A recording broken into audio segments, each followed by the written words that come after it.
This 5-minute solution will show you how to know if someone blocked you on Instagram or not. Follow these simple steps to know if someone blocked you or not. Go to your Insta application. The first method to know if someone blocked you is search for their account.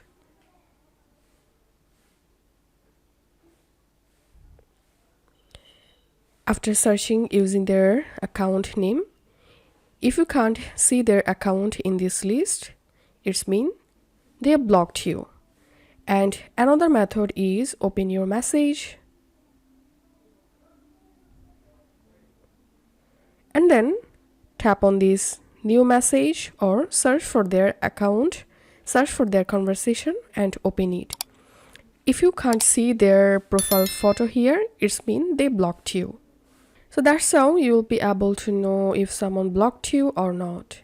If you find this video helpful, don't forget to subscribe 5-minute solution.